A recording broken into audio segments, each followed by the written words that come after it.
Hey, I am on my way to meet Walter and the gang. And I was just listening to Marcus talking about, what's going to happen to the organization. The organization is dying, this, that, and the third. Okay. I gotta tell you, I think that the reason why Marcus cares is because he still has family members that are in the organization and that he cares about.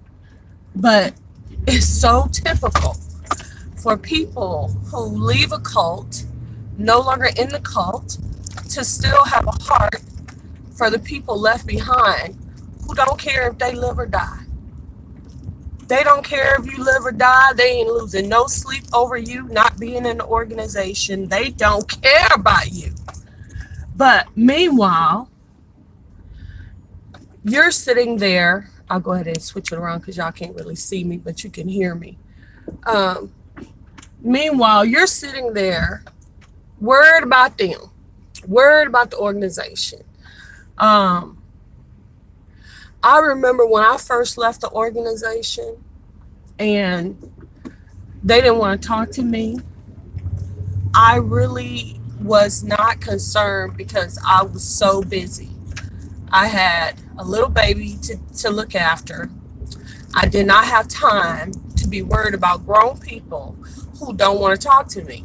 As for the young people or whatever, I never talked to them anyway. I never babysat. I never did none of that kind of stuff, okay? I kept professional, and the reason why I did is because those people were always so mean to me. Always mean to me. I was always trying to do the right thing, always being very helpful. I kept it on the humble. Everything I did was very conservative and understated. And quite frankly, the only time that the Bethelite took notice of me is when I got me a Gordon's jewelry card. And the first things that I bought with my credit card is a rope earrings, and rings for my fingers. So it was all matching. Then I got an add bead necklace and a charm bracelet. And only when I started to wear jewelry did this boy even show any attention to me. And let me tell you something, he was not good looking. He was not tall. He wore glasses. He was very nerd looking. He made Bill Gates look attractive. Okay. He made Bill Gates look like a 10, baby. A stud muffin. But no. He was very unattractive, and very arrogant, and very he had nerve to even approach me.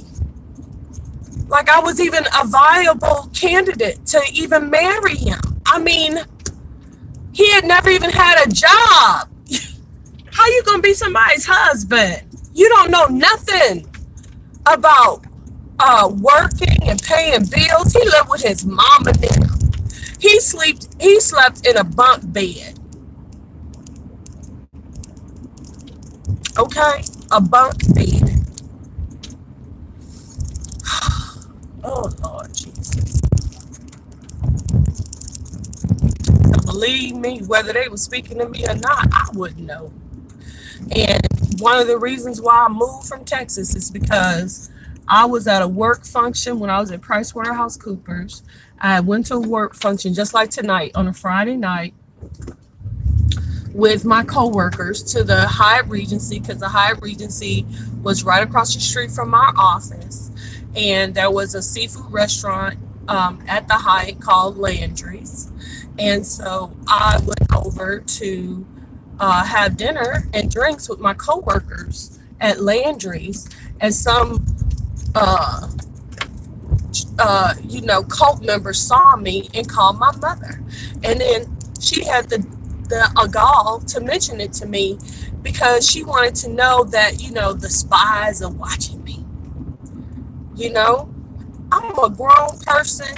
I got 2 children. I work a full-time job, a very respectable job, respectable company. And this person wouldn't even speak to me. Okay. But you gonna call my phone because of what some other cult member said? They saw me and what? They saw me and what? I was looking happy. I was looking good, honey. And I know that I was because back then, all I used to wear is Brooks Brothers and Jones of New York.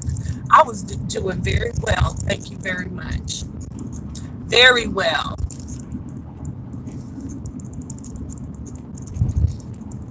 And me, when I was in the cult, I couldn't afford Brooks Brothers.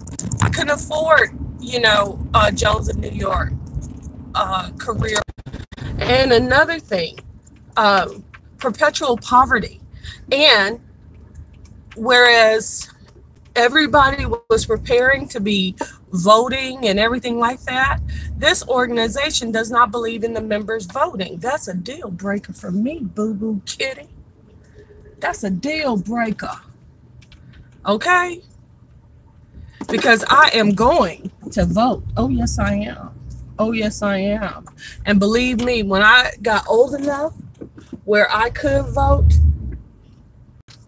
you best believe that I was exercising my right and wasn't no cult gonna tell me that I was not gonna vote.